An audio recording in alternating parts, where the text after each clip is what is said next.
సాంబశివరావు గారు చాలా విషయాలు చెప్పారు. వారితో ఏకీభవిస్తూ ప్రధానంగా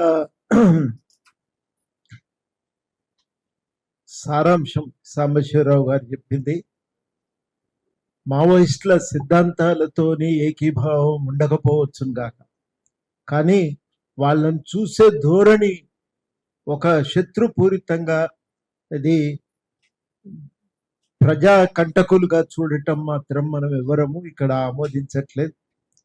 ప్రజల కోసమే నిలబడి ప్రజల కోసమే పనిచేస్తున్నటువంటి వాళ్ళు కాబట్టి అటువంటి వాళ్ళ పట్ల చట్ట ప్రకారంగా ప్రభుత్వం తన వ్యవహార శైలిలో ఏ పౌరుల పట్ల కూడా వ్యవహరించడానికి వీల్లేదు. కానీ ఒక రాజకీయ కార్యకర్తలు కాబట్టి ఆ రాజకీయాల పట్ల ఒక విద్వేషంతో వ్యవహరించడం అనేది తగదు.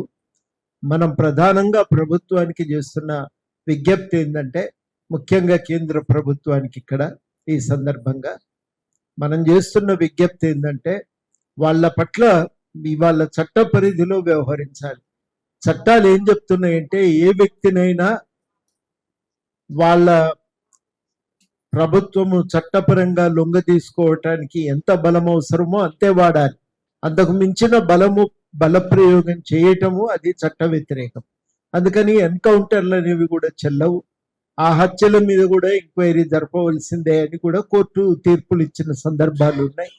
కాబట్టి ఈ నేపథ్యంలో మనం కోరేది ఏంటంటే, మావోయిస్టులు ఇవాళ ఉన్న పరిస్థితుల్లో వాళ్ళకు కూడా ఇంతసేపు మనం విజ్ఞప్తి చేసినట్టు ఒక లీగల్ మార్గాల్లో పోరాటం కొనసాగించవలసిన అవసరము ఏర్పడింది. ఆ అవసరంతో వాళ్ళ బయటికి రావటానికి సిద్ధపడుతున్నప్పుడు వాళ్ళతో చర్చలు జరపండి, శాంతియుతంగా ఈ సమస్యకు పరిష్కారాన్ని వెతకండి అని మనం ప్రభుత్వాన్ని కోరుతున్నాం.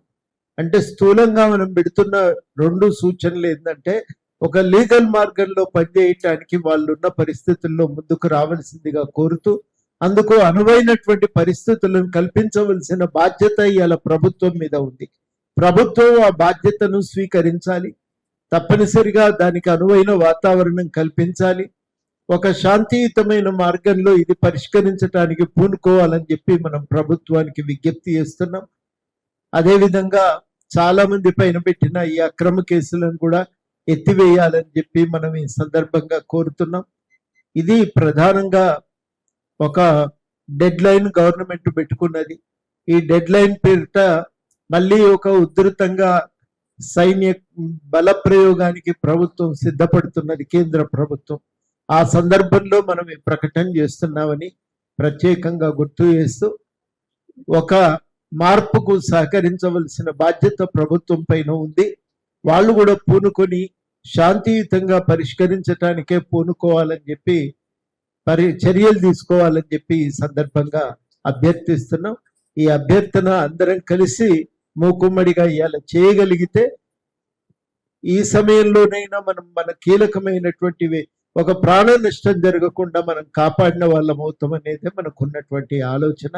అందరూ కూడా ఈ ప్రకటనను అర్థం చేసుకొని సహకరించాలని చెప్పి మనం కోరుతున్నాం. Thank you. షేర్ చేయండి, లైక్ చేయండి, సబ్స్క్రైబ్ చేయండి. మరిన్ని వీడియోల కోసం బెల్ సింబల్ పై క్లిక్ చేయండి.